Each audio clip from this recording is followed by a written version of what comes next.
Hello everyone, welcome back to another video by Eclipse on my YouTube channel.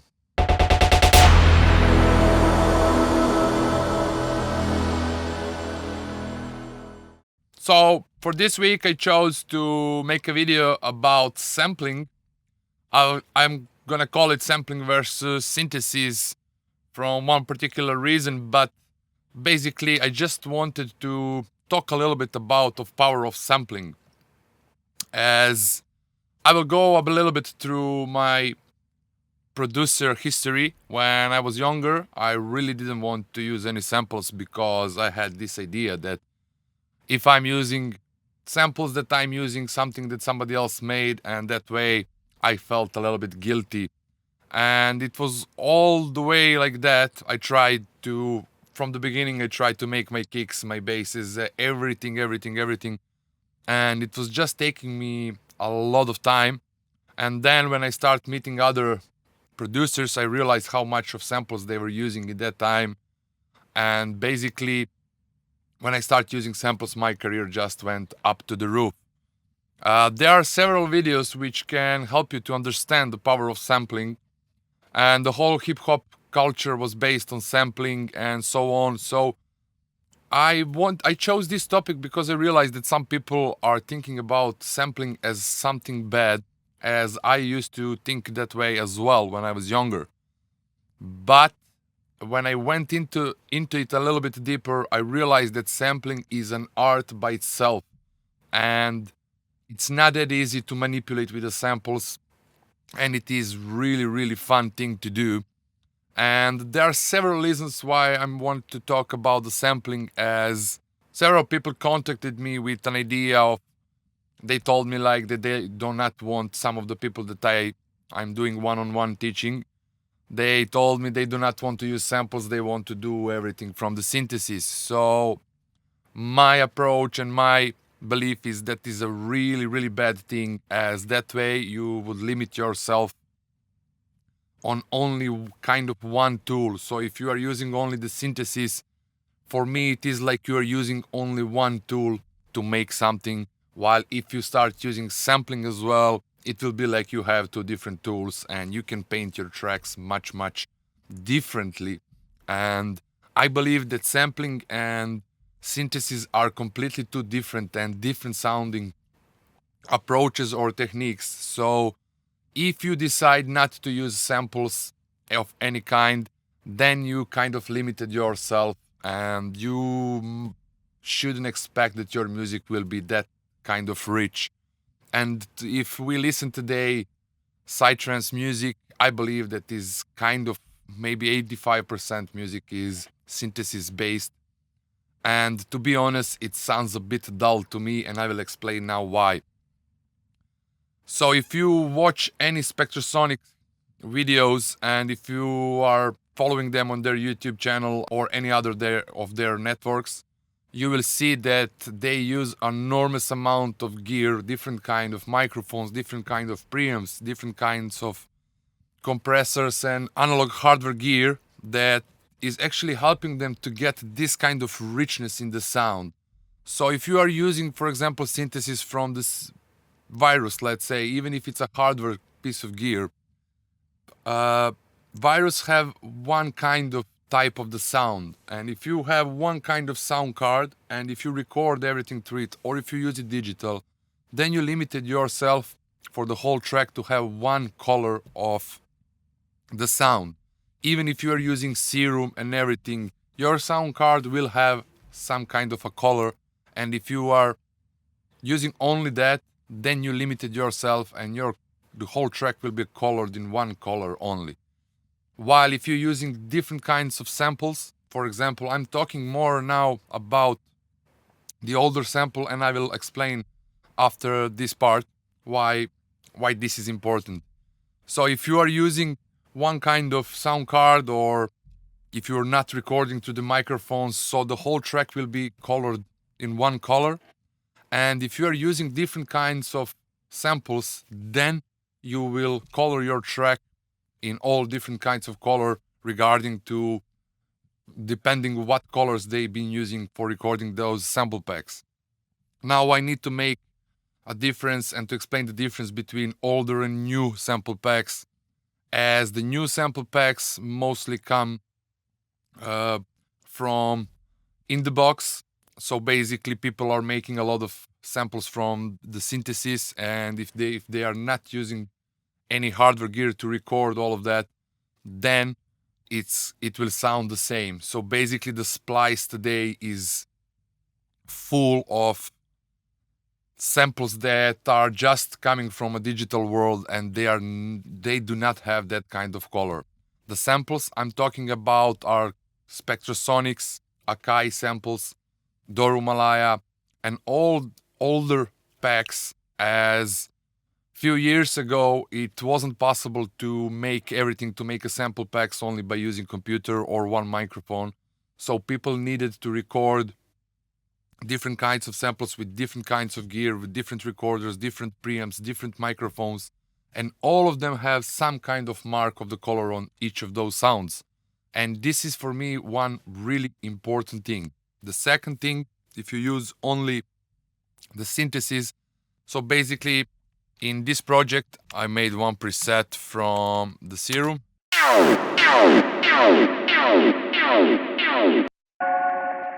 So this preset I just rendered from Serum, and then I made one more. So these are the same presets in two different octaves.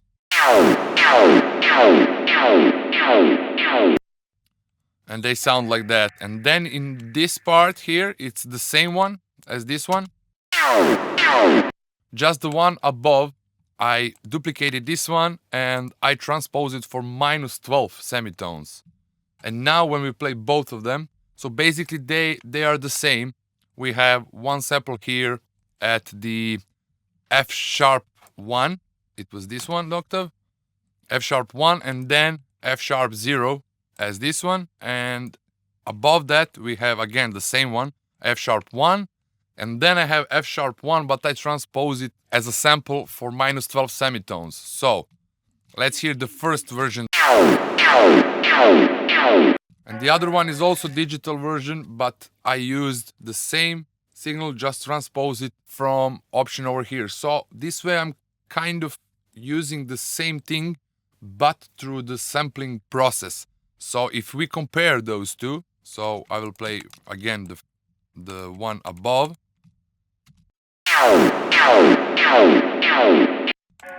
And the one below.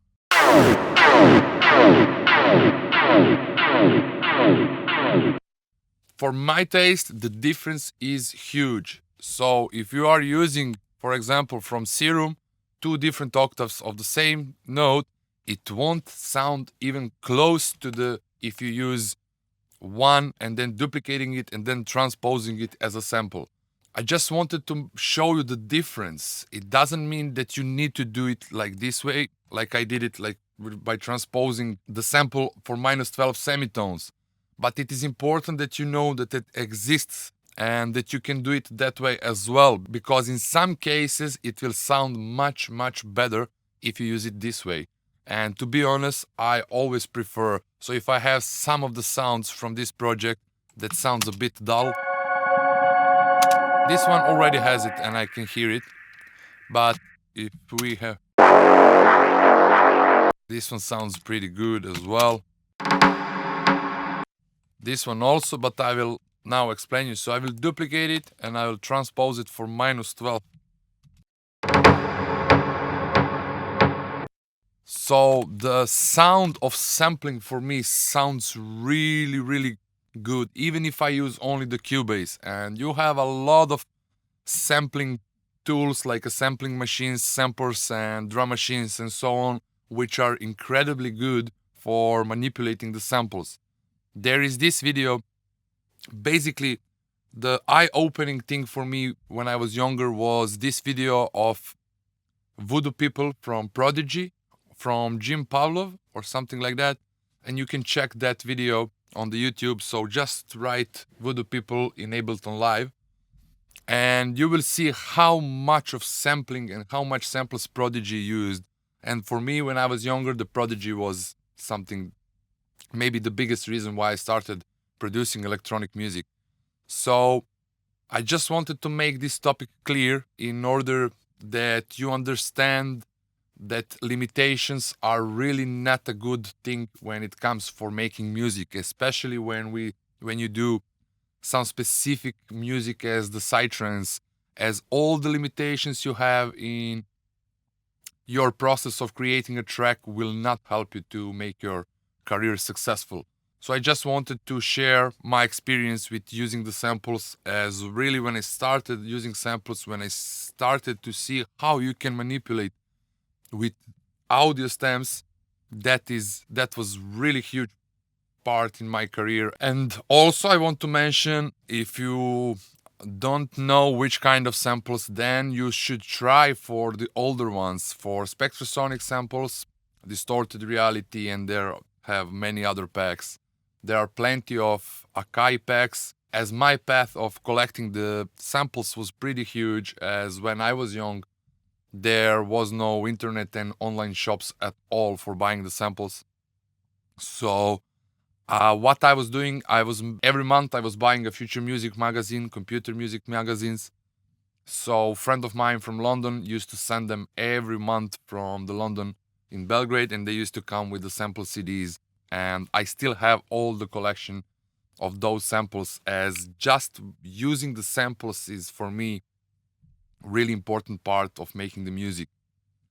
And when I'm creating a track, I will always try to use, as much I use the synthesis from the presets from the Virus or from the Serum or from any other VST, I will try to use that much samples as well, as I believe that way I'm also creating this kind of richness in the tracks and this kind of contrast.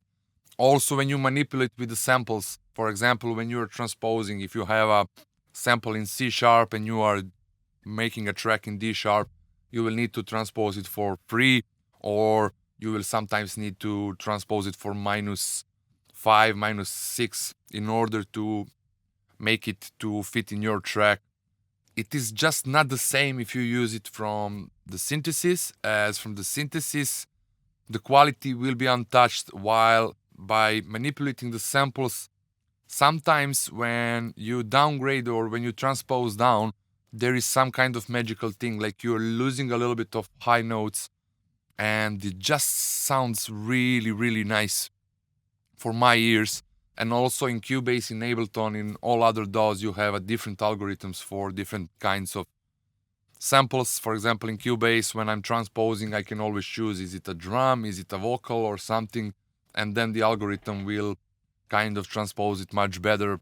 In Cubase, when you put a drum algorithm, then it won't destroy the transient on top of it, as the Cubase will understand that it's a drum, so it will pitch only the body of it, and so on, so on. So try to manipulate with the samples, and also my advice is to try to use the older samples, as in the previous video, as you could hear, this one I made from one single shot. It was this one. So from this sample I created something like this, and using samples is just for me amazing thing. So now I just want to share with you a few of the sample packs that I really, really like. And basically these future loops are pretty nice. This distro, I'm not sure which it is, because I think it's from one of those samples that I was grabbing.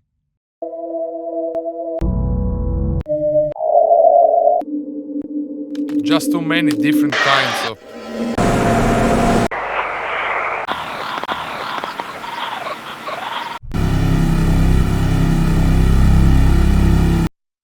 So the sound of them is really, really different from the digital samples and the newer ones.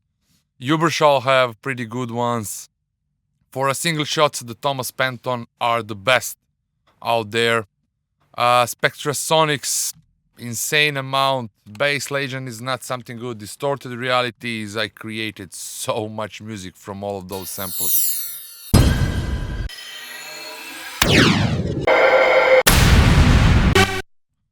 They are so reusable, you can use them as just the textures in your music, for example, just for a single shots and so on, just to create something really good inside the quality. This Asia and Africa are full of different kinds of instruments, but sometimes you can reuse.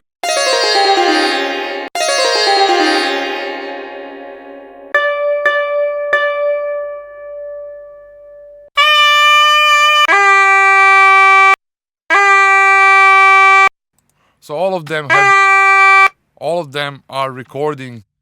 are made from recorded instruments. Also this from Africa, amazing drum shots. It's pretty hard to find them, but this is from the video before, so I will just show you. I created this from this over here, just with the transposed one. And so on. I just still love using samples, and manipulating with them is really, really good. I'm not saying that you should do only the sampling, as I said before, but as much as I do the synthesis, that much I use the samples as well. I just want to go through a few more sample packs. Let's see, what do I have here? This Destroy set. This SF is probably something from the sample CDs that I used to grab from Computer Music Magazine and Future Music magazines. And for example, Kilohertz. This is something I bought when I used to make up jingles for the radio shows, and this pack is just insane for the radios.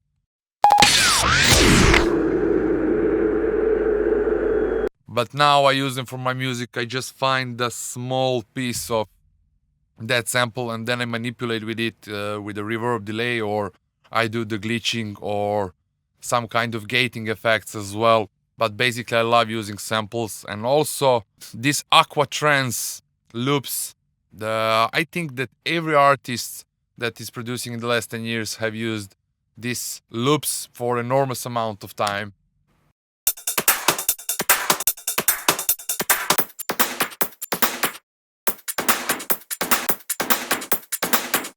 So those loops sounds probably familiar to you, but I just want to show you. And these Atmos samples, to be honest, like I never used that everything that's kind of pre-made for like atmosphere, the pads, the transitions. When it comes to the notes and playing, I always want to have everything in MIDI. So if I can extract and write down the MIDI from it, I might use it, but I prefer to use from the synthesis, the pads, the ARPs and so on. But when it comes to the textures, to something unique, I always put a lot of bird noises, the rain in the intro and the breaks of music. So this kind of textures are giving some kind of alive thing in my music, and at least I believe so.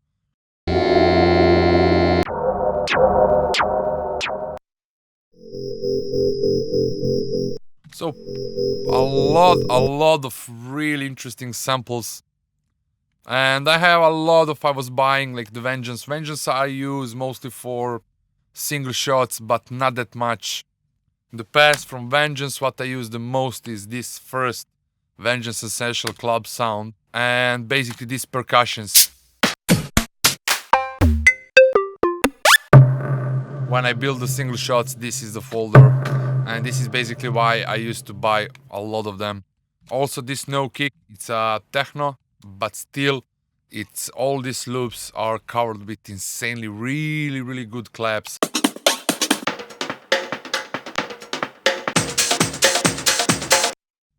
I'm not sure are you able to hear it through the YouTube, but the sound quality of those older samples are just much better than the new ones. As I already said, because all of the gear, and I just want to cover this so in order for people who don't understand. So there's always was debate about analog versus digital, and I was in a position to test a lot of hardware gear. And friend of mine, Marko Nastic, have amazing studio with a lot of hardware gear, thermionic culture, mainly massive passive EQ, C2 compressor, Box EQ, Fatso, Neve summing mixer, API, preamps, and so on. So all of this piece of gear have some unique color. And can you do the same thing with the digital? Yes, you can, but it is a lot of work to try to emulate something to sound like this, while you can have the piece of gear which already has the color of it. So for example, if you use Neve summing mixer, you will always get these soft hi-hats, as this piece of gear is not kind of that fast. It cannot process some really hard transients, so it will always soften up and everything sounds beautiful. This is not for a Psytrance that much, but I just wanted to give you an example, as you can buy one piece of gear and you will always get these soft hi-hats. For people who wants and like that kind of sound, this is an amazing piece of gear. And so on, so on. Thermionic Culture Vulture is an amazing distortion which really gives an amazing color, as it's a tube distortion. So also I had a opportunity to sit with Mickey Noise while he was mastering my album. So this Phoenix compressor, which is pretty expensive, but without using any of compression. So the compression was at 0, and by just pressing the bypass on that piece of gear, I had a feeling that from 3D sound when it's on, when he was turning it off, it's becoming a 2D sound. So all of this piece of gear, this is something, this kind of dimensional thing you cannot get from the digital, that's for sure. Also, if you compare Eventide FXs from hardware and software, they are not even close. They do the same thing, the patches are the same, but when you hear it from your DAW, it's just 2D sound. You hear left and right. While I had an opportunity to hear it live, it's kind of giving the depth as well when you use the hardware gear and so on. This is why hardware is a really important part of it, as its color, or the way as it colors the samples, is something really different. And this is the main reason why I advise you to use some of the sample packs that were created on that way, as you will be able to have that kind of color in your music as well. And the more color you put in your tracks, the more you will get back as a result. So this is why I believe that using the right sample packs is a really must do for me. So that was all. Thank you very much for watching. I hope that I helped you in any way, and stay tuned till the next video. And yeah, stay well. Bye. Ciao.